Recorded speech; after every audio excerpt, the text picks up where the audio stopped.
साल 2024 का पहला सूर्य ग्रहण बिल्कुल नजदीक आ गया है।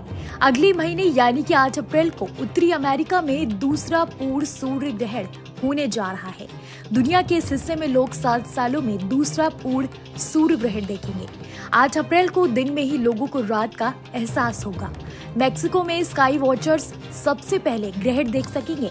इसके बाद ये उत्तर की ओर बढ़ेगा, टेक्सास के रास्ते अमेरिका में प्रवेश करेगा, फिर कनाडा होते हुए उत्तर पूर्व की ओर जाकर खत्म होगा। इस साल का ये सूर्य ग्रहण पश्चिम यूरोप, उत्तरी अमेरिका, उत्तर दक्षिण अमेरिका, प्रशांत अटलांटिक, आर्कटिक में दिखाई देगा। वहीं भारत और पड़ोसी देशों में साल का पहला सूर्य ग्रहण नहीं दिखेगा। ये सूर्य ग्रहण 8 अप्रैल को लगेगा। भारतीय समय के अनुसार ये ग्रहण रात 9:12 से शुरू हो जाएगा, जो 9 अप्रैल की सुबह 2:22 तक चलेगा। भारत में इस ग्रहण को नहीं देखा जा सकेगा, जिसके चलते सूतक काल भी मान्य नहीं होगा। अब आपको बताते हैं कि सूर्य ग्रहण होता क्यों है, इसके पीछे की वजह क्या है। सूर्य ग्रहण होने की वजह चंद्रमा का पृथ्वी और सूर्य के बीच आ जाना है। चंद्रमा सूर्य से लगभग 400 गुना छोटा है, लेकिन यह हमारे 400 गुना करीब है। इससे ये होता है कि जब दोनों खगोलीय पिंड एक सीध में आ जाते हैं तो धरती से वो आकाश में एक ही आकार के दिखाई देते हैं। 8 अप्रैल का सूर्य ग्रहण करीब 2 घंटे तक चलेगा। यह आंशिक सूर्य ग्रहण के साथ शुरू होगी, इसके बाद पूर्ण सूर्य ग्रहण की तरफ जाएगी। नासा के अनुसार यह 70 से 80 मिनट तक रह सकता है। ग्रहण के दिन कुछ ऐसी चीजें हैं जिनका ध्यान रखना बेहद जरूरी होता है।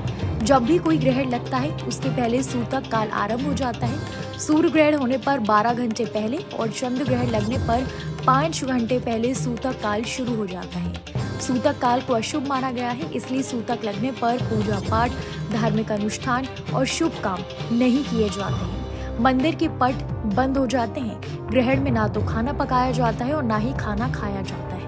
ग्रहण के दौरान मंत्रों का जाप और ग्रहण के बाद गंगा जल से स्नान और दान किया जाता है। ग्रहण की समाप्ति होने पर पूरे घर में गंगा जल से छिड़काव किया जाता है। आपको बताते हैं कौन सी ऐसी चीजें हैं जो बिल्कुल नहीं करनी चाहिए। ग्रहण के दौरान कभी भी कोई शुभ काम या देवी देवताओं की पूजा नहीं करनी चाहिए।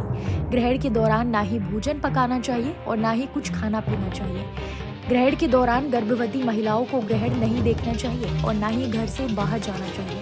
ग्रहण के दौरान तुलसी समेत अन्य पेड़ पौधे नहीं छूना चाहिए। कौन सी ऐसी चीजें हैं जो करनी चाहिए, अब ये जान लीजिए। ग्रहण शुरू होने से पहले यानी सूतक काल प्रभावी होने पर पहले से ही खाने पीने की चीजों में तोड़े गए तुलसी के पत्ते को डालकर रखना चाहिए। ग्रहण के दौरान अपने देवी देवताओं के नाम का स्मरण करना चाहिए। ग्रहण के दौरान इसके असर को कम करने के लिए मंत्रों का जाप करें। ग्रहण खत्म होने पर पूरे घर में गंगा जल का छिड़काव करना चाहिए। सूर्य ग्रहण लगने से 12 घंटे पहले इसका सूतक काल शुरू हो जाता है और ग्रहण लगने के बाद तक रहता है, लेकिन ये सूर्य ग्रहण भारत में नहीं देखा जा सकेगा, इसलिए यहाँ पर इसका सूतक काल भी मान्य नहीं होगा। कैसी लगी आपको हमारी ये जानकारी, हमें कमेंट बॉक्स में जरूर बताएं। बाकी धर्मकर्म से जुड़ी तमाम जानकारियों के लिए सब्सक्राइब कीजिए हमारा डिजिटल चैनल और देखते रहिए न्यूज नेशन स्तुति।